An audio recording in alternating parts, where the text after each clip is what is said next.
Hi, welcome to Lockdown Book Review number 5, and today we have A Strangeness in My Mind by Orhan Pamuk. Now, first of all, forgive me for any Turkish pronunciation here. Orhan Pamuk is a Nobel laureate and Turkey's own, and so he originally wrote it in Turkish and it was translated by Ekin Oklap. Now, I'm sure I've got those pronunciations wrong, so just forgive me as I go on. It's a great book. If you want to understand Turkish culture and the big city of Istanbul, where it's set and its history, this is for you. Now, I'm just going to read a little bit at the front, which will give you a good summary. Being the adventures and dreams of Mevlut Karataş, a seller of Bozar, and his friends, and also a portrait of life in Istanbul between 1969 and 2012 from many different points of view. So the main character, Mevlut, he sells Bozar in Istanbul. Now that's a fermented drink, I think fermented from wheat or maybe corn, and it's only about 1% alcohol, but street sellers would walk through Istanbul, and I've even seen them do that today. And sell it to whoever wants a drink. And so that's him. And just to show you the front of the book, where does this title come from? Well, Wordsworth, of course, A Strangeness in My Mind. And Wordsworth comes up with that thought of, I just don't know where I am.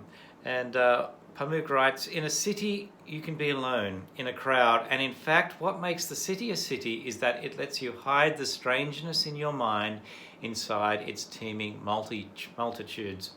Now, the book does journey through Istanbul, through a long time and many characters, but it interacts with the country, with the village, where a lot of the people in Istanbul came from and still maybe have their heart. Do they belong in the city or do they belong in the village? Where is their place? Now, it's an amazing story, which I'll tell you about in a second. And I just wanted to show you. See, the book right at the start has a family tree. And it shows you that it really is more about one character. And also all the connections and relationships that go on, which are a huge part of Turkish culture. Now, the main thrust or plot of the book, if you like, Mevlut, he falls in love, and at a young age, at a wedding, he sees a nice girl, and he starts to write at her. She's in the village, and his brother organizes for him to go and elope with her. So off they go, and but the brother tricks him, and tricks him into eloping, or even, if you like, kidnapping the wrong sister. She has a sister who, in his mind, isn't as good looking.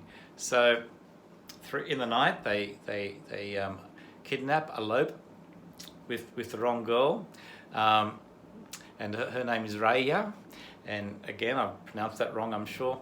And because of honor, you've taken this girl.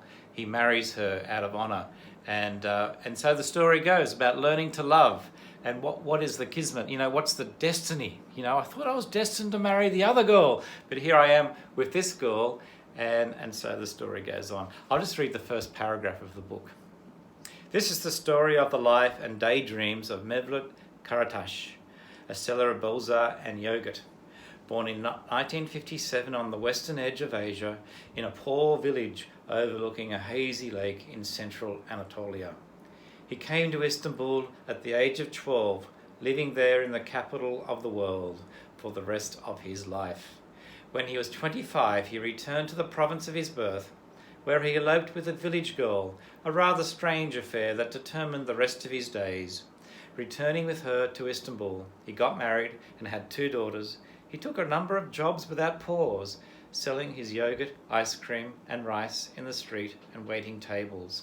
But every evening, without fail, he would wander the streets of Istanbul, selling Bozar, dreaming his strange dreams. Don't you love that? And just read another section out of the middle of the book where he recounts the wedding that he first went to, where he first met the girl of his dreams but didn't end up marrying her.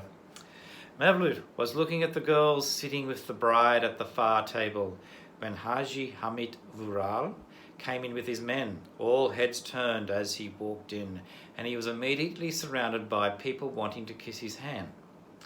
Mevlut would also have liked to marry a pretty girl like Vedia once he turned 25.